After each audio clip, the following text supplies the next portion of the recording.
सलोनी बहुत ही सीधी और भगवान को मानने वाली थी, लेकिन उसकी सौतेली माँ उसके सीधेपन का फायदा उठाती थी और उस पर बड़े अत्याचार करती थी।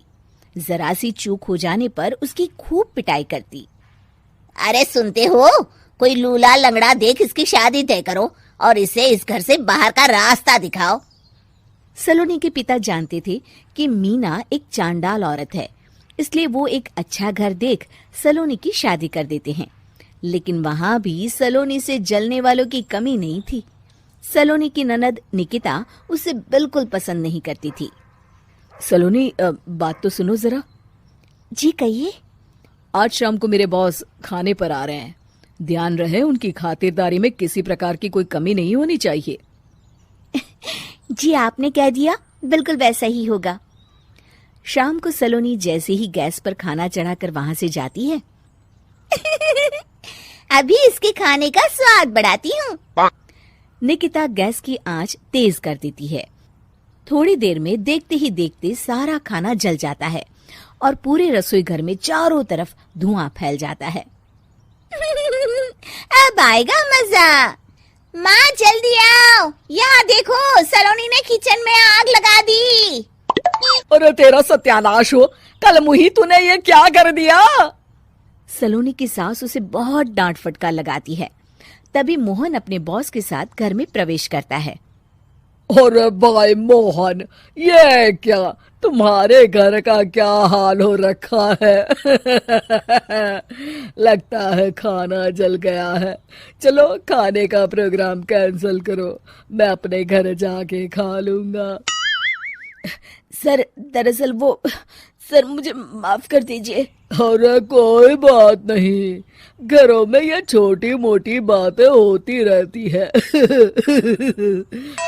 मैं समझ सकता हूँ, फिक्र मत करो, मैं नाराज नहीं हूँ और इस बात का तुम्हारे प्रमोशन पर भी कोई असर नहीं पड़ेगा। चले अब चलता हूँ मैं। बॉस के जाते ही मोहन सलोनी पर भड़क उठता है और उसे खूब खरी खोटी सुनाता है। भगवान, मेरी माँ तो कहती थी कि अच्छे लोगों के साथ हमेशा अच्छा होता है, फिर मेरे साथ ही बुरा क्यों होता है? आखिर मेरी गलती क्या है?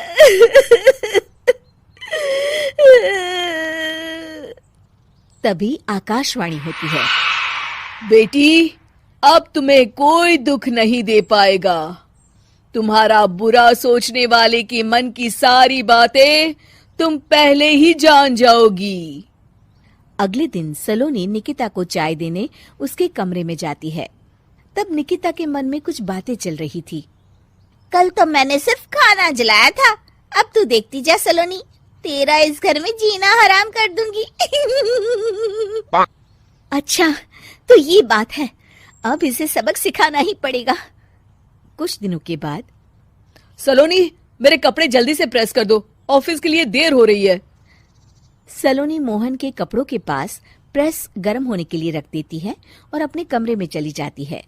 तभी हॉल में निकिता आती है। सलोनी चुपके से उसे देख रही होती है। आज अगर मैंने ये कपड़े जला दिए तब तो पक्का मेरा भाई इस सलोनी की बच्ची को धक्के मार के घर से बाहर निकाल देगा। अरे तू क्या मुझे निकलवाएगी? महादेव है मेरे साथ। ठहर जा निकिता, आज तो तेरी खैर नहीं।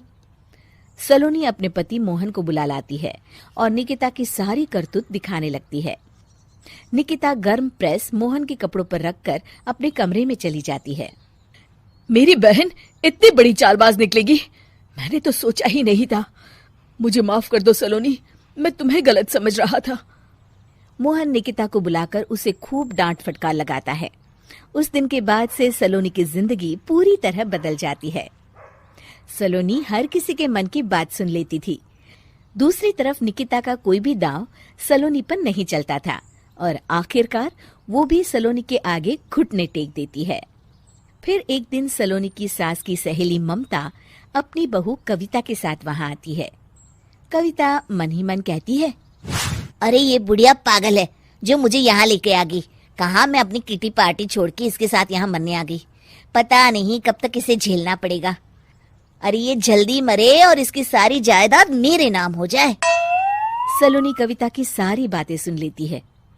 अरे कविता, तुम अपनी सास की जायदाद के लिए उन्हें झेल रही हो और उनके मरने का इंतजार कर रही हो। ये तो गलत बात है। सलोनी की बात सुनकर कविता बिना देर किए कहती है, अरे ये तुमने कैसे सुन लिया?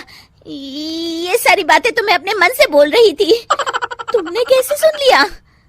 बस फिर क्या था, ये सुनते ही कविता के बगल में बैठी उसकी सास उसकी चोटी पकड़ लेती है। क्यों रे कलमुही, तू मेरे बारे में ये सब सोचती है? मम्मी जी, मुझे माफ कर दीजिए। बड़ी आई मेरी जायदाद लेने वाली, मैं आज ही अपने वकील को बुलाकर सब कुछ छोटी बहू के नाम कर देती हूँ। चल घर चल, आज तेरी अच्छी खबर लेते हूँ।